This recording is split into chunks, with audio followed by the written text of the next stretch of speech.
ആപ്കി അദാലത്തിൽ ബാഗേശ്വർ ഡാമിന്റെ പ്രമുഖനായ പണ്ഡിറ്റ് ധീരേന്ദ്ര ശാസ്ത്രിയുടെ മേലുള്ള കുറ്റാരോപണം ഇദ്ദേഹത്തിന് കുസൃതി കുറച്ച് കൂടുതലാണ് എന്നുള്ളതാണ്.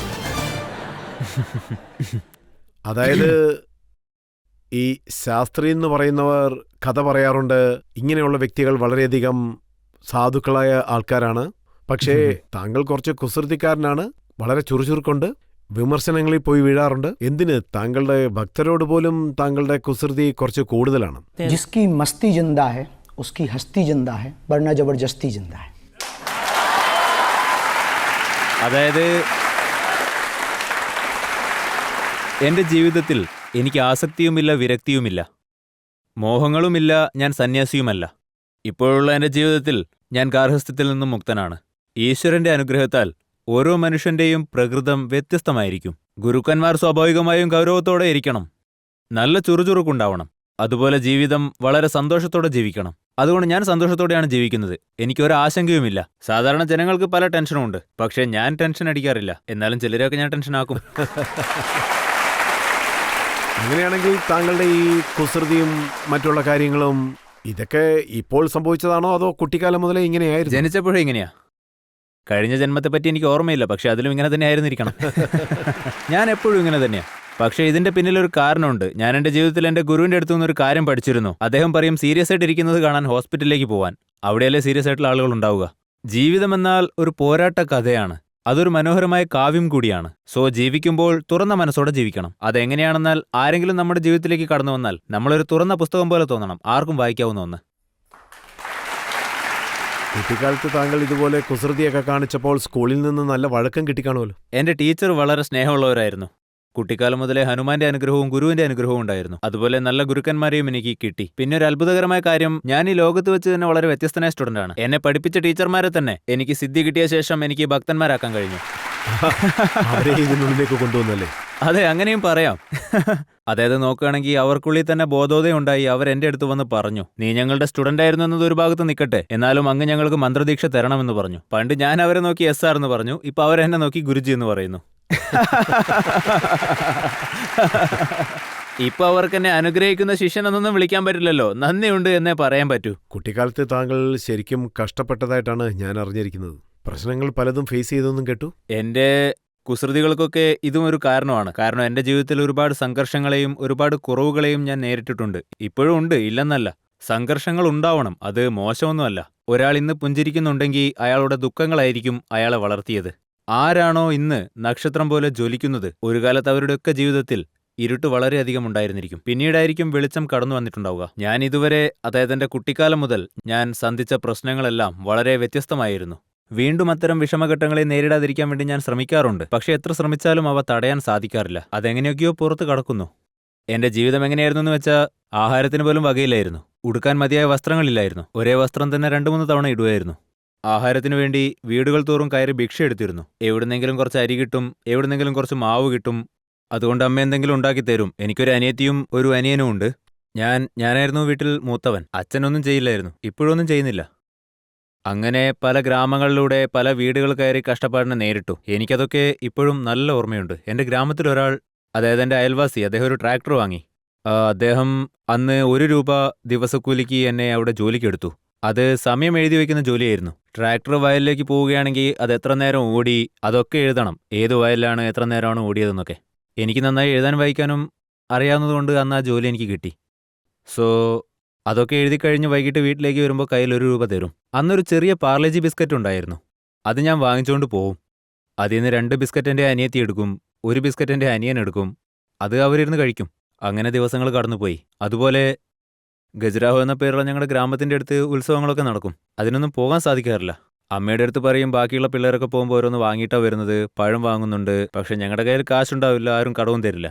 ഇതുപോലെ പല പ്രതിസന്ധികളെ ഞങ്ങൾ നേരിട്ടിട്ടുണ്ട്. ഇന്ന് ഈ ഭാഗ്യേശ്വറിനുള്ള തിളക്കം മാത്രമേ എല്ലാവരും കാണുന്നുള്ളൂ. ഭാഗ്യേശ്വർ സ്വാമികൾ, കോസ്റ്റ്ലി ചാർട്ടേഡ്, പിന്നെ കാറൊക്കെയുണ്ട്. പക്ഷേ ജീവിതത്തിൽ എനിക്ക് നേരിടേണ്ടി വന്ന ഇരുണ്ട രാത്രികളെ ഞാൻ ഇന്നും മറന്നിട്ടില്ല. എൻ്റെ ഉള്ളിലെ ബാല്യം ഇനിയും കഴിഞ്ഞിട്ടില്ല. ഞാനതിനെ അടക്കി നിർത്തിയിരിക്കുകയാണ്. അത് വേറെ ആരും അടക്കി നിർത്തിയതല്ല, അത് ഞാൻ തന്നെ സ്വയം ചെയ്തതാണ്. എൻ്റെ അനിയനു വേണ്ടി, അനിയത്തിക്കു വേണ്ടി, അമ്മയ്ക്കു വേണ്ടി, സമൂഹത്തിനു വേണ്ടി, ഹിന്ദുക്കൾക്കു വേണ്ടി, ഹിന്ദുത്വയ്ക്കു വേണ്ടി. ഇപ്പോ ഇവിടെ വന്നതോടെ കുറച്ച് അറിവ് വളർന്നു. അതുകൊണ്ടിപ്പോ ചില സമയങ്ങളിൽ ആ ദിവസങ്ങളെ കാണാൻ ആഗ്രഹം തോന്നാറുണ്ട്. ക്രിക്കറ്റ് കളിക്കാൻ തോന്നും, ചില സമയത്തൊക്കെ കളിച്ച് വെറുതെ അടിപിടിയൊക്കെ ഉണ്ടാക്കാനും തോന്നാറുണ്ട്. പക്ഷേ ഹിന്ദുക്കളെ തലകുനിക്കുന്ന രീതിയിലുള്ള ഒരു കാര്യവും ഞാൻ ഒരിക്കലും ചെയ്യില്ല. അതായത് ഇതുപോലത്തെ ചെറിയ ചെറിയ കുസൃതികൾ ചെയ്യുന്നതുകൊണ്ട് കുഴപ്പമൊന്നുമില്ല. പക്ഷേ ഇപ്പോൾ താങ്കളുടെ ജീവിതം പൂർണ്ണമായി മാറിയിരിക്കുകയാണ്. അനന്ത് അംബാനിയുടെ വിവാഹത്തിന് വേണ്ടി താങ്കൾ സ്പെഷ്യൽ ഫ്ലൈറ്റ് ചാർട്ട് ചെയ്ത് ഓസ്ട്രേലിയയിൽ നിന്ന് വന്നിരിക്കുകയാണ്. എന്നെ ക്ഷണിച്ചതുകൊണ്ടാണ്. നിങ്ങളെന്നെ ആപ്കി അദാലത്തിലേക്ക് ക്ഷണിച്ചു, അതുകൊണ്ട് ഞാൻ ഇവിടെയും വന്നു. പക്ഷെ നിങ്ങൾ എനിക്ക് ചാർട്ടേഡൊന്നും അയച്ചില്ല കേട്ടോ, അത് വേറെ കാര്യം. അത് നിങ്ങളുടെ കുഴപ്പമാണ്, എന്റെ കുഴപ്പമൊന്നുമല്ല. ഞാൻ ആര് ക്ഷണിച്ചാലും പോകും. ഞാനൊരു സാധുവാണ്, സ്നേഹമുള്ളവനാണ്. അവർ ചെയ്ത കാര്യം വളരെ അപൂർവമായ ഒരു കാര്യമാണ്. അവർ പവിത്രമായ വിവാഹത്തെ അഥവാ മാംഗല്യത്തെ ഉത്സവം പോലെ മഹോത്സവം പോലെ മാറ്റി സനാതന ധർമ്മപ്രകാരം ആഘോഷിച്ചവരാണ്. ഈ രാജ്യത്ത് ഒരുപാട് പണക്കാരുണ്ട്. പക്ഷെ എങ്ങനെയുള്ള പണക്കാരനായിരിക്കണമെന്നാൽ അതിൽ സാധു ഉണ്ടാവണം, രാജ്യത്തിന്റെ തലവനും ഉണ്ടാവണം, രാജ്യത്തെ കലാകാരന്മാരുണ്ടാവണം, സന്യാസിമാരുണ്ടാവണം, മഹാന്മാരുണ്ടാവണം, മര്യാദയുണ്ടാവണം, വരവേൽപ്പുണ്ടാവണം, ഉത്സവം ഉണ്ടാവണം, ആഘോഷവും ഉണ്ടാവണം. ഈ കാര്യങ്ങളൊക്കെ തന്നെ എനിക്ക് വളരെ ഇഷ്ടമായി. എനിക്കതൊക്കെ വളരെ ഇഷ്ടമുള്ള കാര്യങ്ങളാണ്. എന്നോട് വരണമെന്ന് പറഞ്ഞു, എനിക്ക് ഫോൺ ചെയ്തു. ഞാൻ വരുന്നത് വരെ കല്യാണ വേഷം അണിയില്ല എന്നൊക്കെ പറഞ്ഞു. ഞാൻ എന്തായാലും വരണമെന്ന് പറഞ്ഞു. അപ്പൊ ഞാൻ പറഞ്ഞു ഓസ്ട്രേലിയയിലാണുള്ളത്, കഥാ പ്രോഗ്രാമൊക്കെ ഉണ്ട്, അത് സ്റ്റോപ്പ് ആവും, ദക്ഷിണ കിട്ടില്ല, അങ്ങനെ പ്രശ്നമാവെന്നൊക്കെ പറഞ്ഞു. അപ്പൊ പറഞ്ഞു കഥയ്ക്ക് പോകേണ്ട അന്ന് തന്നെ നിങ്ങളെ തിരിച്ചയക്കാമെന്ന്. അതെങ്ങനെ നടക്കുമെന്ന് ഞാൻ ആശ്ചര്യപ്പെട്ടു. അവരൊരു വലിയ ലോറി പോലെ ഒന്ന് അയച്ചു. ഞാൻ ഈ വലിയ വിമാനങ്ങൾക്കൊക്കെ ഇട്ട പേരാണ് കേട്ടോ ലോറി. അവരെനിക്കായി വലിയൊരു ലോറി തന്നെ അയച്ചു. ഞാനതിൽ നന്നായിട്ട് ഉറങ്ങിക്കൊണ്ടു വന്നു. അതിനകത്ത് കുളിക്കാനുള്ള സൗകര്യമൊക്കെ ഉണ്ടായിരുന്നു. അതൊരു അത്ഭുത വിമാനമായിരുന്നു. ഞാൻ ദൈവത്തോട് പ്രാർത്ഥിച്ചു, ആരെന്നെ ക്ഷണിച്ചാലും ഇതുപോലെ ഒരു വലിയ വിമാനം അയക്കണേ എന്ന്. നിങ്ങൾ എനിക്ക് വേണ്ടി ഇപ്പം അങ്ങനെ ഒരു വിമാനം അയച്ചില്ല, അത് നിങ്ങളുടെ തെറ്റാ.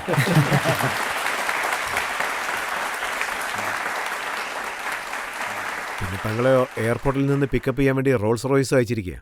അത് രണ്ടാമത്തെ തവണ വന്താരയ്ക്ക് പോയിരുന്നപ്പോ. അത് അന്ന് വന്താരയിൽ പോയിരുന്നപ്പോൾ അവിടെ ചെറിയൊരു പരിപാടി ഉണ്ടായിരുന്നു. അതൊരു അനുഷ്ഠാന പരിപാടിയായിരുന്നു. അതിൽ ഞാൻ പങ്കെടുത്തു. ഞാൻ അതുവരെ റോൾസ് റോയ്സ് എന്ന പേര് കേട്ടിട്ടുണ്ട് എന്നല്ലാതെ അതിൽ കയറിയിട്ടില്ലായിരുന്നു. പക്ഷേ ഈ പറഞ്ഞ ഒന്നും തന്നെ എന്റെ തറവാട്ട് സ്വത്തല്ല.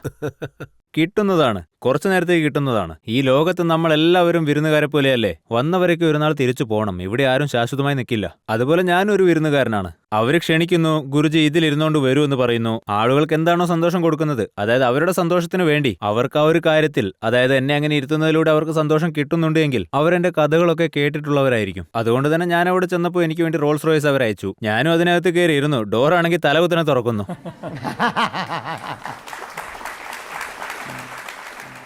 പക്ഷേ താങ്കൾ ഏതൊക്കെ സ്റ്റൈലിലാണ് ഉണ്ടായിരിക്കുന്നത് ചില ഫോട്ടോസ് ഞാനിപ്പോൾ ഇവരെ കാണിക്കാൻ പോവുകയാണ്. കാണിച്ചോളൂ.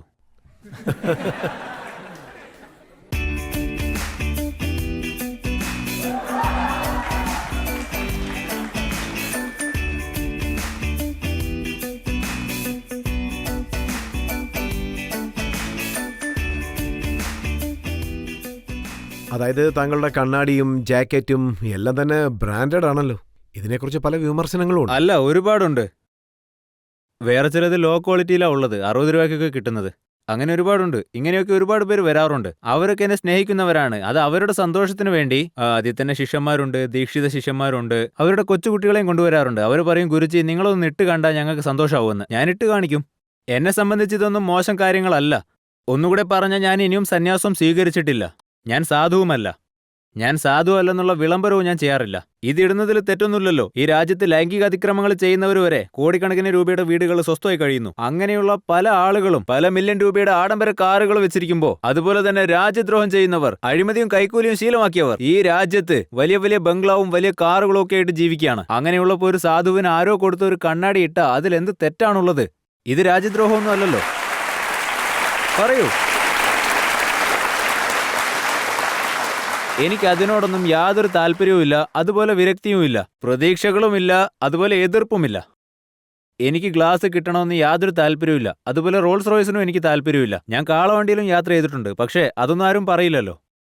ഞാൻ മഹാരാഷ്ട്രയിൽ വെച്ച് കാളവണ്ടിയിൽ കയറിയിട്ടുണ്ട്. അതൊരു ചതുപ്പ് നിലമായിരുന്നു. അവിടെ വണ്ടിക്ക് പോകാൻ സൗകര്യം തീരെയില്ലായിരുന്നു. അതുകൊണ്ട് കാളവണ്ടിയിലാണ് പോയത്. അതാരും തന്നെ വാർത്തയാക്കിയില്ലല്ലോ. ഞാൻ സൈക്കിളിൽ കയറി പോയിട്ടുണ്ട്. അതൊന്നും ആരും വാർത്തയാക്കില്ലല്ലോ. ഈ രാജ്യത്ത് ഞാൻ ഒരുപാട് കാര്യങ്ങൾ ചെയ്തിട്ടുണ്ട്. അതൊന്നും ആരും ചർച്ചയാക്കിയില്ല. പക്ഷെ ഞാൻ ഗ്ലാസ് ധരിച്ചതും ജാക്കറ്റ് ധരിച്ചതും ഒക്കെ എല്ലാവരും ചർച്ചയാക്കി. ഇതിന് കാരണം താങ്കളുടെ കഥയിൽ എന്താ പറയുന്നതെന്ന് വെച്ചാ, लगा के आग दौलत में हमने ये शौक पाला। हमने शौक पाले हैं और कोई पूछे तो कह देना कि बागेश्वर वाले हैं। हाँ, അതുകൊണ്ട് താങ്കൾ മറ്റുള്ളവരുടെ സ്വത്തിലാണ് തീ വെക്കുന്നത്. അല്ല, ആദ്യത്തെ കാര്യം लगा के आग दौलत, लगा के आग शोहरत में, लगा के आग दौलत में हमने ये शौक पाले हैं. कोई पूछे तो कह देना हम बागेश्वर वाले. പറയാ ഇതിന്റെ അർത്ഥം അണിയാം, പക്ഷെ നമ്മുടെ സ്വന്തമല്ല. ഞാനിവിടെ ഇരിക്കുന്നുണ്ട്, പക്ഷേ ഇത് എന്റേതല്ല. നമ്മൾ ഈ ഭൂമിയിൽ ജീവിക്കുന്നു, പക്ഷെ നമ്മുടെ സ്വന്തമല്ല. എല്ലാം താൽക്കാലികമാണ്. കിട്ടിയാൽ അത് വെൽക്കം, പിന്നെ പുതുതായി വന്നാൽ തിരക്ക് കുറയും. ഇപ്പോൾ വാർത്തയിൽ പറയുന്നത് നിങ്ങളുടേത് നിങ്ങൾക്ക് തന്നെ അർപ്പിക്കുന്നു. നമ്മുടെ സ്വന്തമായിട്ട് എന്താ ഉള്ളത്? അതിൽ യാതൊരു സംശയവും ഇല്ലല്ലോ. നമുക്ക് മറ്റൊരാളുടെ വികാരങ്ങളെ വേദനിപ്പിക്കാൻ കഴിയില്ലല്ലോ. ഒരാൾ വലിയ ഭക്തിയോടെ വന്നതായിരിക്കും, അവരുടെ വികാരത്തെ നമുക്ക് വേദനിപ്പിക്കാനാവില്ലല്ലോ. ഇങ്ങനെ ഒരുപാട് പേർ വരും, അവരുടെ വികാരങ്ങളെ വേദനിപ്പിക്കാതെ നമ്മൾ അവരെ സന്തോഷിപ്പിക്കണം. ആ സന്തോഷത്തിന് വേണ്ടിയാണല്ലോ ഞാൻ. ശിഷ്യരുടെ സന്തോഷം തന്നെയാണ് ഗുരുവിന്റെ സന്തോഷവും. പരമാത്മാവിന്റെ സന്തോഷമാണ് ഒരു ഭക്തനും സന്തോഷം പ്രദാനം ചെയ്യുക. സാധുക്കളുടെ സന്തോഷം എന്തിലാണോ ഉള്ളത്, സാധാരണക്കാരന്റെ സന്തോഷം അതാണ്. അപ്പോൾ താങ്കൾ ലണ്ടനിലും ദുബായിലും ഒക്കെ ആരെ സന്തോഷപ്പെടുത്താനാണ് പോകുന്നത്? അത് ഹിന്ദുക്കളെ സന്തോഷിപ്പിക്കാനാണ് പോകുന്നത്. അവിടെയുള്ള നമ്മുടെ രാജ്യത്തെ ജനങ്ങളെ സന്തോഷിപ്പിക്കാനായി, അവിടങ്ങളിൽ ജീവിക്കുന്ന അടിസ്ഥാന വർഗത്തിൽപ്പെട്ട ആളുകളെ സന്തോഷിപ്പിക്കാനായി, അതുപോലെ അവിടെയുള്ള ഇംഗ്ലീഷുകാരെ ആകർഷിക്കാൻ വേണ്ടി കൂടിയാണ് ഞാൻ പോകുന്നത്. നിങ്ങൾ ഞങ്ങളുടെ നാട്ടിലും വരുന്നു, ഞങ്ങൾ നിങ്ങളുടെ നാട്ടിലും വരുന്നു. വരൂ സഹോദര, വെൽക്കം ടു യു. ഇതിലൊക്കെ എന്ത് തെറ്റാവുള്ളത്? എനിക്കൊരു തെറ്റും തോന്നിയിട്ടില്ല. ഞാൻ ഇനിയും പോകണം, സാധു പോകണം. അപ്പോഴേ നമ്മുടെ പാരമ്പര്യത്തിന് അവിടെ പ്രചാരം ലഭിക്കൂ, നമ്മുടെ സംസ്കാരം പ്രചരിക്കൂ. പക്ഷെ ഒരു കാര്യം തീർച്ചയാണ്, ചിന്തകൾ വേണമെങ്കിൽ പുതിയതായിരിക്കാം, പക്ഷേ സംസ്കാരം എന്നും പഴയതായിരിക്കും. പിന്നെ ഞാൻ മറ്റൊരു കാര്യം കൂടി അറിഞ്ഞിരുന്നു. ലണ്ടനിൽ ഒരു ബാത്റൂമിൽ താങ്കൾ കുറേ നേരം കുടുങ്ങിപ്പോയെന്ന്. നിങ്ങൾക്ക് ഇങ്ങനെയുള്ള വാർത്തകളൊക്കെ എവിടുന്നാ കിട്ടുന്നതെന്നറിയില്ല. അത് ഞാനൊരു ഗ്രാമത്തിൽ നിന്നുള്ള ആളാണ്. ആദ്യമായി ലണ്ടനിലേക്ക് പോയപ്പോൾ അതൊരു 9 മണിക്കൂർ വിമാനയാത്രയായിരുന്നു. ഞാൻ വല്ലാതെ പേടിച്ചിരുന്നു, പ്രത്യേകിച്ച് കഴിക്കുന്ന കാര്യത്തിൽ. വളരെ ശ്രദ്ധിച്ച് കഴിക്കണമായിരുന്നു. ഇംഗ്ലീഷും അറിയില്ല, പക്ഷേ ആളുകളോട് സംസാരിക്കാൻ വേണം, അതൊരു പ്രശ്നമായിരുന്നു. അപ്പം ഞാൻ ഇംഗ്ലീഷിൽ ഒരു സെന്റൻസ് പഠിച്ചു. ആ ഒരൊറ്റ വാക്ക് മാത്രം പഠിച്ചുകൊണ്ട് ഞാൻ ആ രാജ്യം മുഴുവനും കറങ്ങി. I cannot speak English, but I can understand your feelings. ഞാൻ പോയി ലണ്ടനിൽ ഇറങ്ങിയതും അവിടെ ഹിത്രോയിൽ ഒരു സ്ഥലമുണ്ട്, ബാമിലി. അവിടെ ബാമിലിയിൽ കുറച്ച് ശിഷ്യന്മാരെന്നെ കൂട്ടിക്കൊണ്ടുപോകാൻ വന്നു. ആരോഗ്യം എണീച്ചു, ഞാൻ അവരെ അനുഗ്രഹിച്ചു. അവരവരുടെ വീട്ടിലേക്ക് എന്നെ കൂട്ടിക്കൊണ്ടുപോയി. ആദ്യമായിട്ട് ഞാൻ ലണ്ടനിലേക്ക് പോയത് അന്നായിരുന്നു. അതുപോലെ തന്നെ ആദ്യമായിട്ട് വിദേശത്ത് പോയതും അന്ന് തന്നെയാണ്. ഞാൻ ആ വീട് നോക്കി, മരം കൊണ്ടുണ്ടാക്കിയ സുന്ദരമായൊരു വീട്. മൊത്തത്തിൽ മനോഹരമായിരുന്നു. അവർ താഴെ കാർപ്പറ്റൊക്കെ ഇട്ടിരുന്നു. മനോഹരമായ വീട്, നല്ല തണുപ്പും ഉണ്ടായിരുന്നു. അപ്പം ഞാൻ കുളിച്ച് ഫ്രഷായിട്ട് കഴിക്കാമെന്ന് വിചാരിച്ചു. ഞാൻ തുണി അഴിച്ച് അകത്തേക്ക് പോയതും അകത്ത് വലിയ പ്രശ്നമായി. കാരണം അവിടെ പൈപ്പ് ഉണ്ടായിരുന്നില്ല. എനിക്കാണെങ്കിൽ നല്ല ടെൻഷനായി. വസ്ത്രം അഴിച്ചു, ഇനിയിപ്പോൾ എന്താ ചെയ്യുക? അങ്ങനെ അവിടെ ടവലുണ്ടായിരുന്നു, അതെടുത്ത് കൊടുത്തുകൊണ്ട് ഞാൻ പുറത്തേക്ക് പോയി. പിന്നെ അവിടെ മഗ് ഉണ്ടായിരുന്നില്ല. നമ്മൾ ഗ്രാമവാസിയല്ലേ, വിദേശത്ത് ആ ഒരു ടിഷ്യൂ പേപ്പർ മാത്രമേ ഉണ്ടായിരുന്നുള്ളൂ. അപ്പോൾ ആ പ്രശ്നത്തിൽ പെട്ടു. ഒരു ബക്കറ്റെങ്കിലും കിട്ടിയിരുന്നെങ്കിൽ ആ പ്രശ്നം എങ്ങനെയെങ്കിലും പരിഹരിക്കായിരുന്നു. പക്ഷെ വേറൊരു വലിയ പ്രശ്നം, അവിടെ വെള്ളവും വരുന്നില്ലായിരുന്നു. ഞാനാകെ ടെൻഷനായി. പെട്ടല്ലോ എന്ന് കരുതി അവിടെ അരമണിക്കൂർ ലേറ്റായി. എനിക്ക് തോന്നി ആ വീടിന്റെ പണി ഇതുവരെ കഴിഞ്ഞിട്ടില്ല, പകുതിക്ക് വെച്ച് നിർത്തിയിരിക്കുകയാണ് എന്ന്. അത് കഴിഞ്ഞ് നോക്കിയപ്പോൾ അവിടെ ഒരു ബട്ടൺ ഉണ്ടായിരുന്നു. ബട്ടൺ ഉണ്ടെങ്കിൽ എന്തെങ്കിലും ഒരു കാര്യം ഉണ്ടാവുമെന്ന് ഞാൻ കരുതി. ഞാൻ ആ ബട്ടൺ അമർത്തിയ ഉടനെ മേലെയുള്ള ഷവറിൽ നിന്ന് വെള്ളം പെയ്യാൻ തുടങ്ങി. അതും നല്ല ചൂടുള്ള വെള്ളം. എൻ്റെ കൈയൊക്കെ പൊള്ളിപ്പോയി. എനിക്ക് ഉറപ്പായി ചൂടുവെള്ളം ഉണ്ടെങ്കിൽ തണുത്ത വെള്ളം ഉണ്ടാവുമെന്ന്. അങ്ങനെ വേറെ ഏതൊക്കെയോ ബട്ടൺ അമർത്തി അവസാനം നല്ല രീതിക്ക് കുളിച്ച് വന്നു. അപ്പോൾ ആ വീടിൻ്റെ മുതലാളി ചോദിച്ചു, നിങ്ങൾക്ക് പ്രശ്നമൊന്നുമില്ലല്ലോ എന്ന്. ഞാൻ ഒരു പ്രശ്നവും ഇല്ല എന്ന് പറഞ്ഞു. അതായത് നിങ്ങളൊക്കെ കോടിക്കണക്കിന് രൂപ കൊണ്ട് വീടുണ്ടാക്കിയിട്ടും ഒരു 60 രൂപയുടെ ബക്കറ്റോ മഗ്ഗോ ഒന്നും വെക്കാൻ തോന്നുന്നില്ലല്ലോ.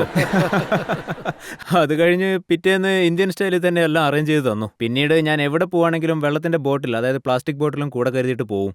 ബാത്റൂമിൽ പോകുമ്പോഴെങ്കിലും അതും എടുത്തുകൊണ്ട് പോയി ഞാൻ എൻ്റെ കാര്യം ഭംഗിയായി സാധിച്ചിട്ട് വരും. താങ്കൾക്ക് പിസ്സ കഴിക്കാൻ തന്നപ്പോഴും താങ്കൾ ഷോക്കായോ? അതെ, പിസ്സ. നിങ്ങൾക്ക് എല്ലാ കാര്യവും അറിയാലേ. പിന്നെ അവിടെ കഥ കഴിഞ്ഞപ്പോൾ എന്നെ കൂട്ടിക്കൊണ്ടുപോയ കുട്ടികളൊക്കെ നല്ല കുട്ടികളായിരുന്നു. എല്ലാവരും നന്നായിട്ട് ഇടപഴകി. ഞാൻ കഥ പറഞ്ഞ രീതി അവർക്ക് വളരെ ഇഷ്ടമായി. ദർബാർ കണ്ടതും ഹനുമാൻജിയുടെ പേര് പറഞ്ഞതും ഹനുമാൻജിയുടെ വാലനക്കിയ കഥ കേട്ടപ്പോൾ അവിടെയുള്ള ഇംഗ്ലീഷുകാർക്ക് നമ്മുടെ ശിഷ്യന്മാരായി. അവിടുത്തുകാർക്കൊക്കെ എന്നെ അങ്ങ് ഇഷ്ടമായി. ബാബ വളരെ നല്ല ആളാണ് എന്ന് പറഞ്ഞു. പിന്നെ വണ്ടിയിൽ കയറിയപ്പോൾ വരൂ ഗുരുജി, ലണ്ടനെ മുഴുവൻ ചുറ്റിക്കാണിക്കാമെന്ന് പറഞ്ഞു. അവിടുത്തെ മഹാരാജ്ഞിയും ഞങ്ങളുടെ കൂടെ വന്നിരുന്നു. ത്യാഗിജി ഉണ്ടായിരുന്നു, അദ്ദേഹവും ഞങ്ങളുടെ കൂടെ വന്നു. നിങ്ങളെ ഇന്ന് പിസ്സ കഴിപ്പിക്കാമെന്ന് അദ്ദേഹം പറഞ്ഞു. ഞാൻ മുന്നേ അത് കഴിച്ചിട്ടില്ലായിരുന്നു. ഞങ്ങളൊരു ഷോപ്പിൻ്റെ മുന്നിൽ ഇറങ്ങി. അവിടെ പിസ്സ ഹട്ട് എന്ന് എഴുതിയിട്ടുണ്ടായിരുന്നു. ഞാൻ ചോദിച്ചു, ഇതിൽ ഹട്ട് എന്നൊക്കെ എഴുതിയിട്ടുണ്ടല്ലോ എന്ന്. അപ്പോൾ അവർ ഹട്ടിൻ്റെ അർത്ഥം വീടാണ് എന്ന് എന്നോട് പറഞ്ഞു തന്നു. പിന്നെ ഞാൻ അവിടെ ഇരുന്ന് സായിപ്പുമാരെയൊക്കെ ഒന്ന് നിരീക്ഷിച്ചു. അവരിങ്ങനെ പിസ്സ പിടിച്ചുകൊണ്ട് ഇത് ഇങ്ങനെ കൈ മേലോട്ട് വലിച്ചു കഴിക്കും. അത് നല്ല വൈറ്റ് കളറിൽ അതായത് നല്ല വെള്ള കളറിൽ എന്തോന്ന് അതിനിടയിൽ കണ്ടു. പിന്നെ ആ പിസയുടെ പുറത്തെന്തൊക്കെയോ വിതറിയിരുന്നു. അതൊക്കെ ഞാൻ നോക്കി. എനിക്കതൊക്കെ കണ്ടപ്പോൾ ഈ കുട്ടികളുടെ മൂക്കിൽ നിന്ന് കഫ ഒഴുകില്ലേ, അതുപോലെ തോന്നിയത്.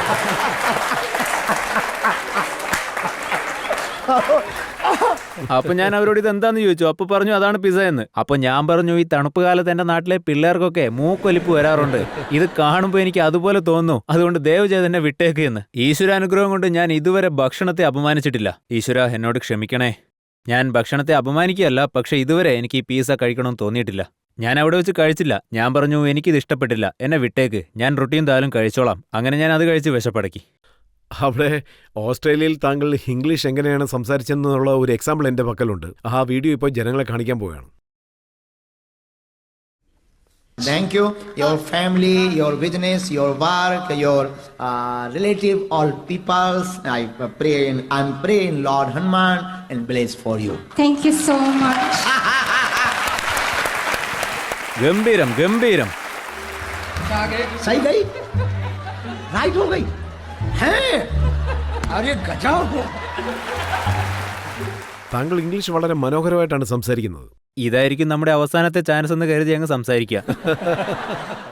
എനിക്ക് എന്റെ ജീവിതത്തിൽ ഒരു ദൗർഭാഗ്യം ഉണ്ടായിരുന്നു. ഒരുപാട് സ്റ്റുഡൻസ് എന്തായാലും ഈ വീഡിയോ കാണും. അബ്കി അദാലത്ത് ഈ രാജ്യത്ത് തന്നെ വളരെ പ്രശസ്തമായ ഒരു പ്രോഗ്രാമാണ്. അതിനകത്ത് യാതൊരു സംശയവുമില്ല. എന്റെ ജീവിതത്തിലൊരു ദുർഭാഗ്യം അങ്ങനെ പറയാൻ പറ്റില്ല, എന്നാലൊരു കുറവുണ്ടായിരുന്നു. പല കാര്യങ്ങളും പഠിച്ചു, അറിഞ്ഞു, ഗുരുവിന്റെ അനുഗ്രഹം കൊണ്ട് ആത്മീയതയും അറിഞ്ഞു, പലതും പഠിച്ചു. പക്ഷെ ഒരു കുറവ് മാത്രമുണ്ട്, ഇംഗ്ലീഷ് പഠിക്കാൻ കഴിഞ്ഞില്ല.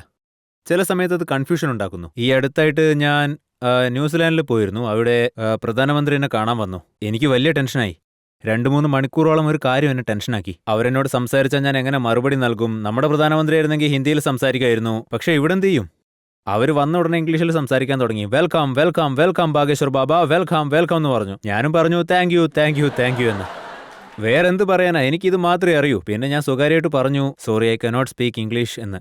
അതുകൊണ്ട് ഞാൻ പറഞ്ഞു വരുന്നത് എന്താണെന്നാൽ, ഞാൻ ചെയ്ത തെറ്റ് മറ്റു കുട്ടികൾ ചെയ്യാൻ പാടില്ല. വിദ്യാഭ്യാസം വളരെ പ്രധാനമാണ്. നിങ്ങളുടെ കുട്ടികൾക്ക് വസ്ത്രങ്ങൾ വാങ്ങിക്കൊടുത്തില്ലെങ്കിലും സാരമില്ല, സമ്പാദ്യം നൽകിയില്ലെങ്കിലും സാരമില്ല, വിദ്യാഭ്യാസം നിർബന്ധമായും കൊടുക്കണം.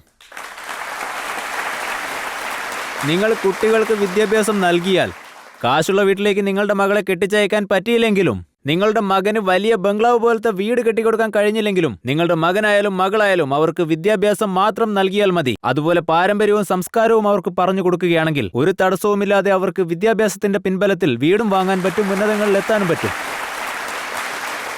എന്നുവെച്ചാൽ ഈ പറഞ്ഞതിന്റെ അർത്ഥം എനിക്ക് ഇംഗ്ലീഷ് പഠിക്കാൻ പറ്റില്ല എന്നൊന്നും അല്ല. എനിക്ക് പഠിക്കാൻ പറ്റും. എനിക്ക് ഇംഗ്ലീഷ് പഠിക്കാൻ താല്പര്യമില്ല എന്നും എനിക്കൊരിക്കലും പറയാൻ പറ്റില്ല. രണ്ടുമുണ്ട്. അതിന് കാരണമുണ്ട്. നമ്മുടെ ഹിന്ദി ഭാഷയെയും നമ്മുടെ ഹിന്ദുത്വത്തെയും എപ്പോഴും പ്രചരിപ്പിക്കണം. ഞാൻ മറ്റൊരു കാര്യം കൂടി കേട്ടിരുന്നു. താങ്കൾ മൗറീഷ്യത്തിൽ പോയ സമയത്ത് താങ്കൾ പ്രസിഡന്റിനെയും പ്രധാനമന്ത്രിയെയും കണ്ട സമയത്ത് ഇംഗ്ലീഷിൽ ചില പ്രശ്നങ്ങൾ ഉണ്ടായെന്ന് കേട്ടു. അവിടെയും താങ്കൾ പ്രചാരം നടത്തി. അതെ, ഞാൻ മൗറീഷ്യസിൽ പോയിരുന്നപ്പോൾ അവിടുത്തെ പ്രധാനമന്ത്രിയെയും രാഷ്ട്രപതിയെയും രണ്ടുപേരെയും കണ്ടുമുട്ടി. ആദ്യം പോയത് വേറൊരാവശ്യത്തിനായിരുന്നു. അപ്പോൾ അവരെ ഒന്ന് കാണണമെന്ന് എനിക്ക് മനസ്സിൽ തോന്നി. ഒരു ശിഷ്യൻ എന്നോട് പറഞ്ഞു, ഗുരുജി അങ്ങ് അവരെ ആശീർവദിച്ചാൽ നന്നാവുമെന്ന്. അപ്പോൾ ഞാൻ പറഞ്ഞു ശരി പോവാന്ന്. എന്റെ മനസ്സിൽ ഒരാശങ്ക മാത്രമേ ഉണ്ടായിരുന്നുള്ളൂ, അവരോട് എങ്ങനെ സംസാരിക്കുമെന്ന്. അപ്പോൾ ഞാൻ ഹനുമാനോട് പ്രാർത്ഥിച്ചു, നീ തന്നെ എല്ലാം ഭംഗിയായി നടത്തി തരണമെന്ന്. ഞാൻ എൻ്റെ ഗുരുവിനെയും മനസ്സറിഞ്ഞ് പ്രാർത്ഥിച്ചു. അതിനുശേഷം അത്ഭുതങ്ങൾ നടന്നു. ആദ്യം അവരുടെ PA വന്നിട്ട് പറഞ്ഞു, നിങ്ങൾക്ക് 15 മിനിറ്റ് ഉണ്ട്. ആ 15 മിനിറ്റിൽ ഇന്ത്യയുടെ സംസ്കാരത്തെപ്പറ്റി നിങ്ങൾക്ക് സംസാരിക്കാമെന്ന് അദ്ദേഹം പറഞ്ഞു. അങ്ങനെ അതിനുള്ളൊരു അവസരം കിട്ടി. 15 മിനിറ്റ് നമുക്കുണ്ട്. ഞാൻ അവരോട് സംസാരിക്കാൻ തുടങ്ങിയപ്പോൾ അവർ ചോദിച്ചു, ട്രാൻസ്ലേറ്റർ നടുവിലുണ്ടായിരുന്നു. അപ്പോൾ അവർ ചോദിച്ചു, ഞാൻ എല്ലാം തന്നെ മുന്നേ എഴുതി വച്ചിരുന്നു. അത്രയും വലിയ 2 മനുഷ്യർ നമ്മോട് സംസാരിക്കാൻ പോവാണ്, അതും വെറും 15 മിനിറ്റ്. അത് പെട്ടെന്ന് തീർന്നു പോവും. അവർ പറയുന്നത് മനസ്സിലാക്കാൻ തന്നെ എനിക്ക് 15 മിനിറ്റ് കൂടുതൽ വേണ്ടിവരും. പിന്നെ ഞാനങ്ങനെ മറുപടി പറയും? എൻ്റെ എഞ്ചിൻ ചൂടാവാൻ തന്നെ 1.5 മണിക്കൂർ വേണം. പിന്നെ ഞാൻ ഹനുമാനെയും അതുപോലെ തന്നെ എൻ്റെ ബാബയെയും മനസ്സിൽ ധ്യാനിച്ചുകൊണ്ട് സംസാരിക്കാൻ തുടങ്ങി. 2-3 വാക്കുകൾ പറഞ്ഞു, ചില ആംഗ്യങ്ങളൊക്കെ കാണിച്ചു. ശരിക്കും അത് നല്ലോണം സെറ്റായി. അവിടെ ഉണ്ടായിരുന്ന ട്രാൻസ്ലേറ്ററോട് ഇങ്ങനെയുള്ള പ്രശ്നങ്ങളൊക്കെ ഉണ്ട് എന്ന് പറയാൻ പറഞ്ഞു. ഇങ്ങനെയൊക്കെ ഉണ്ട് എന്ന് ഞാൻ ആ പേപ്പർ നോക്കിക്കൊണ്ട് പറഞ്ഞു. ഞാനിതൊക്കെ പറഞ്ഞ ശേഷം അവരുടനെ ഇംഗ്ലീഷിൽ അത് പറഞ്ഞു. സെക്യൂരിറ്റീസ് ഗോ ഗോ എന്ന് പറഞ്ഞു. പിന്നീട് അങ്ങോട്ട് ദൈവാനുഗ്രഹം കൊണ്ട് ഞാനും ട്രാൻസ്ലേറ്ററും 1.5 മണിക്കൂർ പരസ്പരം സംസാരിച്ചു. അവർ നല്ല ചായയൊക്കെ തന്നു. ഞാൻ 2 തവണ കുടിച്ചു. പിന്നെ വെള്ളം തന്നു. ഞാൻ ഈശ്വരനോട് നന്ദി പറഞ്ഞു. ജയ് ബജ്രംഗ് ബലി. അവിടെ ഞങ്ങളൊപ്പം ഉണ്ടായിരുന്ന ട്രാൻസ്ലേറ്ററിന് വലിയ സന്തോഷമായി. ഞങ്ങളുടെ സാറിന്റെ ഉള്ളിൽ ഇത്രയും രഹസ്യങ്ങളുണ്ടെന്ന് എനിക്ക് ഇപ്പോഴാ അറിയാൻ പറ്റിയെന്ന് പറഞ്ഞു. ഇങ്ങനെയൊക്കെയാണ് ശരിക്കും ഒന്ന് സംഭവിച്ചത്. അപ്പോ ബജരംഗബലിയെ ദുബായിൽ വെച്ച് കണ്ടുമുട്ടിയോ? ആ അതെ, ഒമാനിലുള്ള മസ്കറ്റിൽ പോയിരുന്നു. അവിടെ വെച്ചും കണ്ടു, ദുബായിൽ വെച്ചും കണ്ടു. പിന്നെ ദുബായിൽ പോയപ്പോൾ അവിടുത്തെ ഒരു കൾച്ചറൽ മിനിസ്റ്റർ ഉണ്ടായിരുന്നു, ഷേഖ് നയ്യാൻ. ഞാൻ അദ്ദേഹത്തെ മീറ്റ് ചെയ്തു. ഇന്ത്യയിലാണ് ശരിക്കും പ്രശ്നം. ഇന്ത്യയിലുള്ള മുസ്ലിങ്ങൾ ഞാനൊരു മുസ്ലിം വിരോധിയാണെന്ന് കരുതുന്നു. പക്ഷേ നോക്കുകയാണെങ്കിൽ യഥാർത്ഥ മുസ്ലിംസ് എന്നെ ചുവന്ന പരവതാനി വിരിച്ചാണ് സ്വീകരിച്ചത്. കാരണം ഞാനൊരു നല്ല മനുഷ്യനാണ്. ഇപ്പോൾ താങ്കൾ വിദ്യാഭ്യാസത്തിന് വേണ്ടി ഓക്സ്ഫോർഡിൽ പോയി PhD ചെയ്യാൻ ആഗ്രഹിക്കുന്നുണ്ടോ? അത് സത്യമാണ്. എന്നെ സംബന്ധിച്ച് ജീവിതത്തിൽ എന്നും ഒരു വിദ്യാർത്ഥിയായിരിക്കണം, എന്നും പഠിച്ചുകൊണ്ടേയിരിക്കണം. ഒപ്പം ഞാൻ ചെയ്യുന്ന ഈ ജോലിയിൽ എനിക്ക് ഹനുമാന്റെ അനുഗ്രഹം എപ്പോഴും ഉണ്ടാവണം. ഇനി അങ്ങോട്ട് ഭാവിയിൽ ഞാൻ എല്ലാ യുവാക്കളോടും കൂടിയാ പറയുന്നത്, ഏത് വയസ്സിൽ വേണമെങ്കിലും നമുക്ക് പഠിക്കാൻ പറ്റും. ഏത് സബ്ജക്റ്റിലാണ് PhD ചെയ്യാൻ പോകുന്നത്? അത് പിന്നെ PhD ഞാൻ കാംബ്രിഡ്ജിലോ അല്ലെങ്കിൽ ഓക്സ്ഫോർഡിലോ ചെയ്യണമെന്നാണ് വിചാരിക്കുന്നത്. ഈ പ്രേതങ്ങളെപ്പറ്റി. ഇത് കേൾക്കുമ്പോൾ നിങ്ങൾക്ക് ചിരി വരുന്നുണ്ടാവും. ഈ കാര്യം ഈ അടുത്ത് തുടങ്ങിയിട്ടുണ്ട്. ഓക്സ്ഫോർഡ് യൂണിവേഴ്സിറ്റിയിലും കാംബ്രിഡ്ജിലും പിന്നെ അമേരിക്കയിലെ പല യൂണിവേഴ്സിറ്റികളിലും തുടങ്ങിയിട്ടുണ്ട്. ആ സബ്ജക്റ്റാണ് പാരാനോർമൽ. പാരാനോർമൽ എന്നൊരു സബ്ജക്റ്റ് അവിടെയൊക്കെ തുടങ്ങിയിട്ടുണ്ട്. പാരാനോർമൽ മീൻസ് അദൃശ്യ ശക്തികൾ, പ്രേതങ്ങളെപ്പറ്റി അറിയാൻ വേണ്ടിയുള്ളത്. എന്റെ ജോലിയും അത് തന്നെയാ. പ്രേതത്തെ ഓടിക്കുക. ഈ രാജ്യത്തുള്ള ഒരുപാട് പേരെന്നെ വിരൽ ചൂണ്ടി കാണിക്കും. ഒരുപാട് പേര് എന്നിൽ കുറ്റങ്ങൾ ആരോപിക്കും. ഞാൻ അന്ധവിശ്വാസം പ്രചരിപ്പിക്കുന്നെന്നും പറഞ്ഞ്, അതും പ്രത്യേകിച്ച് മഹാരാഷ്ട്രയിൽ. അന്ധവിശ്വാസ നിർമ്മാർജ്ജന സമിതിയിലെ ചില ആളുകൾ എന്റെ നേരെ വിരൽ ചൂണ്ടി പറഞ്ഞു. ആ ദിവസം ഞാനൊരു തീരുമാനമെടുത്തു, ഇതിനുറപ്പായിട്ടൊരു സർട്ടിഫിക്കറ്റോട് കൂടി വരണമെന്ന്. ആ സത്യത്തെ ഉറക്കെ പറഞ്ഞുകൊണ്ട് ഞാൻ പ്രവർത്തിക്കും. ഇപ്പോ ഗുരുവിന്റെ ജ്ഞാനത്തോടു കൂടിയാണ് പ്രവർത്തിക്കുന്നത്. അതിന്റെ കൂടെ സയൻസും ചേർത്ത് PhD പൂർത്തീകരിച്ച് പാരാനോർമലിൽ റിസർച്ച് ചെയ്ത് ആളുകൾക്കുള്ളിലുള്ള തെറ്റിദ്ധാരണകളെ ഇല്ലാതാക്കും.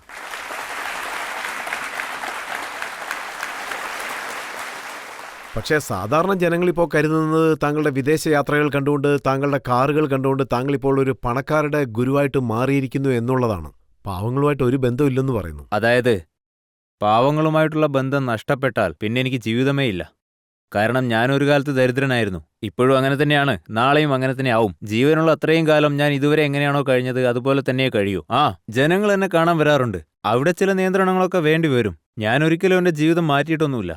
ഞാൻ ഇപ്പോഴും പാവപ്പെട്ട വീട്ടിലെ അല്ലെങ്കിൽ അച്ഛനും അമ്മയും ഇല്ലാത്ത പെൺകുട്ടികളുടെ വിവാഹം നടത്തി കൊടുക്കാറുണ്ട്. എന്നെ കാണാൻ വരുന്ന ആരും വിശന്നുകൊണ്ട് തിരിച്ചു പോകാറില്ല. ഇപ്പോഴും ബാഗേശ്വർ ധാമിലുള്ളവർ 18 മണിക്കൂർ ജോലി ചെയ്യും. ഓരോരുത്തരെയും കാണാൻ ഞാൻ ശ്രമിക്കാറുണ്ട്. ആളുകളുടെ തിരക്ക് കൂടി എല്ലാവരെയും എനിക്ക് കാണാൻ പറ്റാറില്ല. പക്ഷെ എന്നെ കൊണ്ട് പറ്റാവുന്നത്രയും പേരെ ഞാൻ കാണാറുണ്ട്. ഇക്കാരണം കൊണ്ട് ഞാൻ പലപ്പോഴും ഭക്ഷണം പോലും മറന്നിട്ടുണ്ട്. പക്ഷെ ജനസേവ മറന്നിട്ടില്ല. ഇതുവരെ ഞാൻ എന്റെ ജീവിതത്തിൽ എങ്ങനെയായിരുന്നുവോ ഇനിയും അങ്ങനെ തന്നെ ആയിരിക്കും. കുറ്റം പറയുന്നവർ ശ്രീരാമനെ പോലും ഒഴിവാക്കിയിട്ടില്ല. പിന്നെ എന്റെയൊക്കെ കാര്യം പറയാനുണ്ടോ? അതായത് അഖിലേഷ് യാദവ് പറഞ്ഞത് ഞാൻ കേട്ടിരുന്നു. അദ്ദേഹം എന്താ പറയുന്നതെന്ന് വെച്ചാൽ, ഒരുപക്ഷെ ബാഗേശ്വർ ബാബ കഥ പറയുകയാണെങ്കിൽ ഏകദേശം 50 ലക്ഷം രൂപ ചെലവാകും. അതുകൊണ്ട് സാധാരണക്കാർക്ക് ആ കഥ കേൾക്കാൻ സാധിക്കില്ലെന്ന് പറയുന്നു. ഞാൻ അദ്ദേഹത്തിന് മുന്നിൽ ഒരു അഭ്യർത്ഥന വെക്കുകയാണ് ഈ ആപ്കി അദാലത്തിലൂടെ. അതായത് ഞാൻ ദക്ഷിണ വാങ്ങാറുണ്ട്, അതിൽ സംശയമില്ല. പക്ഷെ അദ്ദേഹം പറയുന്ന അത്രയൊന്നും ഞാൻ ഇതുവരെ വാങ്ങിയിട്ടില്ല. എനിക്ക് അദ്ദേഹത്തോട് പറയാനുള്ളത്, അദ്ദേഹത്തിന് എപ്പോൾ ഭക്തി വരുന്നോ, എപ്പോൾ എൻ്റെ കഥ കേൾക്കാൻ തോന്നുന്നോ, അദ്ദേഹത്തിൻ്റെ നാട്ടിൽ അദ്ദേഹം എവിടെ പറയുന്നുവോ അവിടെ ഞാൻ പോവാം. ടെന്റ് ഞാൻ തന്നെ കൊണ്ടുപോവാം, സൗണ്ടും ഞാൻ തന്നെ കൊണ്ടുപോവാം. യജമാനനായിട്ട് അദ്ദേഹം അവിടെ ഉണ്ടാവണം. 1 രൂപ പോലും ദക്ഷിണ വാങ്ങാതെ ഞാൻ അദ്ദേഹത്തിന് കഥ പറഞ്ഞു കൊടുത്ത് തിരിച്ചു വരാം. ആദിവാസി കഥകൾ ആദിവാസികളുടെ പ്രദേശത്ത് തന്നെ പോയി അവരെ യജമാനനാക്കി എൻ്റെ ടെന്റ് കൊണ്ട്, എൻ്റെ സൗണ്ട് കൊണ്ട് ഞാൻ കഥ നടത്തിയിട്ടുണ്ട്. അതിനെപ്പറ്റി ഇതുവരെ അദ്ദേഹം ഒന്നും പറഞ്ഞില്ലല്ലോ. ഞാനിപ്പോൾ ദക്ഷിണ വാങ്ങാറുണ്ട്. എനിക്ക് 2 ആവശ്യങ്ങളുണ്ട്. അതായത് അതിലൊന്ന്, ക്യാൻസർ ഹോസ്പിറ്റലിൽ കെട്ടേണ്ട ആവശ്യമുണ്ട്. ഞങ്ങളുടെ പ്രദേശം പിന്നോക്കാവസ്ഥയിലാണ്. അവിടെ ദാരിദ്ര്യമുണ്ട്. ജനങ്ങളെ ഭക്തിയുടെ പേരിൽ മതം മാറ്റം ചെയ്തുകൊണ്ടിരിക്കുകയാണ്. എന്നിട്ട് ഞാൻ ആഗ്രഹിക്കുന്നത് അവിടെ ഒരു അമ്പലത്തിന് പകരം ഞാൻ ജീവനോട് ഇരിക്കുമ്പോൾ തന്നെ ഒരു ഹോസ്പിറ്റൽ കെട്ടണമെന്നാണ്. രണ്ടാമത്തേത് അന്നപൂർണ അന്നദാനം. അതായത് എന്റെ പിതാവ് ഒരിക്കലും മുഖ്യമന്ത്രി ആയിരുന്നില്ല. കാര്യങ്ങളൊക്കെ ഏർപ്പാടാക്കാൻ ദക്ഷിണ ആവശ്യമാണല്ലോ. ചിലർ ഭക്തിയോടെ നൽകുന്നതാണ്. എനിക്കത് തിരസ്കരിക്കാനാവില്ല. പക്ഷെ ഈ രാജ്യത്തു നിന്നുള്ള ഏതെങ്കിലും ഒരു മനുഷ്യൻ, നല്ല മനസ്സിനുടമയായ, ജനങ്ങളെപ്പറ്റി ആശങ്കയുള്ള ഒരാൾ എന്റെ ക്യാൻസർ ഹോസ്പിറ്റലിന്റെയും അന്നപൂർണ അന്നദാനത്തിന്റെയും ഉത്തരവാദിത്തം ഏറ്റെടുക്കാൻ തയ്യാറായാൽ, അത് ഏറ്റെടുത്ത് നടത്താൻ തയ്യാറായാൽ, ഞാൻ ആപ്കി അദാലത്തിൽ വെച്ച് പ്രഖ്യാപിക്കുകയാണ്, എന്റെ കൂടെ ഹനുമാൻജിയുടെ സാന്നിധ്യമുണ്ട്. ഹനുമാനെ തൊട്ട് ഞാൻ സത്യം ചെയ്യുകയാണ്, ഞാൻ ജീവനോടുള്ളത്രയും കാലം 1 രൂപ പോലും ആരോടും വാങ്ങില്ല. പകരം അത് മുഴുവൻ അവർക്ക് കൊടുക്കും. എന്റെ ഈ 2 സ്വപ്നങ്ങൾ മാത്രം നിറവേറ്റാൻ പറയൂ. എനിക്കതിനകത്ത് വേറൊരു ഒബ്ജക്ഷനും ഇല്ല. എന്റെ കഥാപാരായണം, എന്റെ ഭജനകൾ, എന്റെ പ്രവചനങ്ങൾ ഒരിക്കലും പണത്തിനു വേണ്ടി ആയിരുന്നില്ല. ആരെങ്കിലും പണം നൽകിയാൽ അത് നല്ല രീതിയിൽ ചെലവാക്കാൻ വേണ്ടിയിട്ട് ഉപയോഗിക്കുന്നു. ഇതിനകത്ത് എന്ത് തെറ്റാ ഉള്ളേ? ഈ രാജ്യത്ത് നർത്തകർ കോടിക്കണക്കിന് സമ്പാദിക്കുന്നു. രാഷ്ട്രീയക്കാരും ശമ്പളം വാങ്ങുന്നുണ്ടല്ലോ. മറ്റൊരു ഭാഗത്ത് കൈക്കൂലിയും ഉണ്ട്. ഇവിടെ പാല് പോലെ ശുദ്ധരായവരാരുമില്ല. പക്ഷേ ദക്ഷിണ വാങ്ങി ഒരു പെൺകുട്ടിയുടെ കല്യാണം നടത്തി കൊടുത്താൽ, ദക്ഷിണ വാങ്ങി ഇവിടെ അന്നദാനം നടത്തിയ, ദക്ഷിണ വാങ്ങി ഇവിടെ ഒരു ക്യാൻസർ ഹോസ്പിറ്റൽ കെട്ടിയാൽ, എന്നെ സംബന്ധിച്ച് അതൊക്കെ പുണ്യപ്രവൃത്തികളാണ്. ഈ രാജ്യത്തുള്ള ഓരോരുത്തരും അത് ചെയ്യണമെന്നാണ് എന്റെ ആഗ്രഹം.